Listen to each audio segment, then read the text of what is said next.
नमस्कार. आज आपण बोलणार आहोत मोदकाबद्दल.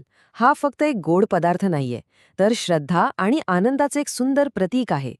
श्री गणेशाचा सगळ्यात आवडता नैवेद्य म्हणून ओळखल्या जाणाऱ्या या पदार्थाची कहाणी नेमकी आहे तरी काय? चला जाणून घेऊया. पण कधी असा विचार मनात आलाय का की हा इतका साधा दिसणारा पदार्थ देवाचा इतका लाडका का बरं असेल? याचं उत्तर केवळ त्याच्या चवीत नाहीये, तर ते दडलंय त्याच्या नावामध्ये आणि आपल्या परंपरेमध्ये. म्हणजे बघा, मोदक हा शब्द आलाय थेट संस्कृतमधून. मोद म्हणजे आनंद आणि क म्हणजे देणारा, म्हणजेच आनंद देणारा. किती सुंदर अर्थ आहे, नाही का? म्हणजे हा फक्त खाण्याचा पदार्थ नाही, तर जणू काही आनंदाचीच एक भेट आहे. चला तर मग या नावाच्याही पुढे जाऊन बघूया की मोदकाचा आध्यात्मिक महत्त्व नेमकं काय आहे आणि तो इतका खास का मानला जातो. आपण नेहमी बघतो की गणपती बाप्पाला 21 मोदकांचा नैवेद्य दाखवतात. ही एक परंपरा आहे. ही संख्या श्रद्धेचं आणि आपल्या समर्पणाचं प्रतीक मानली जाते. असं समजा की प्रत्येक मोदक म्हणजे एक प्रार्थनाच आहे. तर मुद्दा हा आहे की मोदक म्हणजे फक्त नारळ गुळाचं गोड मिश्रण नाहीये. याच्यामागे खूप खोल अर्थ आहेत. तो ज्ञानाचं प्रतीक आहे, घरात सकारात्मक ऊर्जा आणतो, एक शुद्ध, सात्विक नैवेद्य आहे आणि हो, अशी श्रद्धा आहे की मोदक अर्पण केल्याने आपल्या इच्छा पूर्ण होतात. म्हणजे थोडक्यात काय, तर हा जणू काही दैवी आशीर्वादाचाच एक घास आहे. बरं, इतकं सगळं प्रतिकात्मक महत्त्व जाणून घेतल्यावर आता आपण वळूया प्रत्यक्ष कृतीकडे. कारण कोणत्याही उत्तम मोदकाचं खरं रहस्य दडलेलं असतं ते त्याच्या सारणामध्ये. चला बघूया, हे गोड चविष्ट सारण बनवतात तरी कसं. ओके, तर परफेक्ट मोदक बनवण्यासाठी सगळ्यात आधी साहित्य बरोबर घ्यावं लागेल.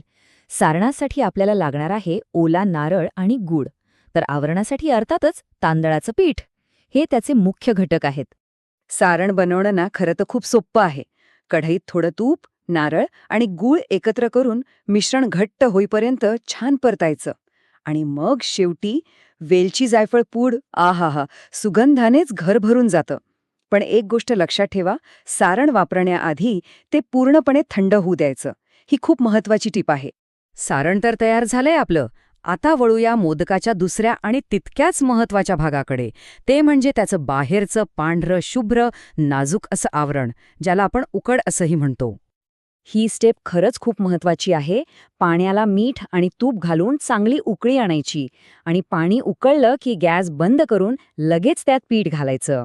मग 5 मिनिटं झाकून ठेवायचं. याने पिठाला मस्त वाफ बसते. आणि हो, पीठ थोडं गरम असतानाच मळायला घ्यायचं. तेव्हाच ते एकदम मऊ आणि मुलायम होतं. चला, आता तो क्षण आलाय जिथे आपलं सारण आणि आवरण एकत्र येणार आहे आणि मोदकाला त्याचा तो सुंदर ओळखीचा आकार मिळणार आहे. खरं सांगायचं तर ही एक कलाच आहे. पिठाचा एक छोटा गोळा घेऊन त्याची वाटीसारखी पारी करायची. मग त्याच्या मध्यभागी आपलं तयार सारण भरायचं आणि मग सगळ्यात महत्वाचं काम, हळूवारपणे काळजीपूर्वक कडेला पाकळ्या पाडायच्या. सगळ्या पाकळ्या एकत्र आणून वरच्या बाजूला छान टोक करायचं. बस, मग फक्त 10 ते 12 मिनिटं वाफवून घ्यायचं आणि झाले आपले चमकदार गरमागरम मोदक तयार. आणि हे वाक्य बघा, किती छान भावना आहे यामागे. म्हणजे प्रत्येक पाकळी ही फक्त एक डिझाईन नाहीये, तर ते आपलं प्रेम आहे, आपली श्रद्धा आहे, जी आपण त्या नैवेद्यातून व्यक्त करतो. चला, आता काही खास टिप्स पाहूया, ज्यामुळे मोदक कधीच चुकणार नाहीत आणि ही सगळी प्रक्रिया एकदम सोपी वाटेल.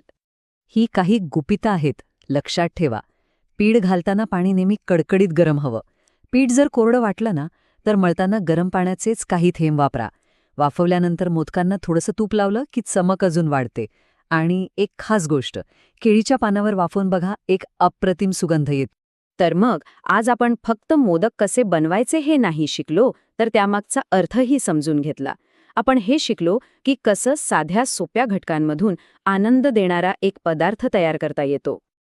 आणि जाता जाता एक छोटासा विचार, जसा आपण मोदक बनवून आनंद वाटतो, तसंच आज आपण असं कोणतं छोटंसं काम करू शकतो, ज्यामुळे आपल्या आजूबाजूच्या लोकांच्या चेहऱ्यावर हसू येईल, आनंद येईल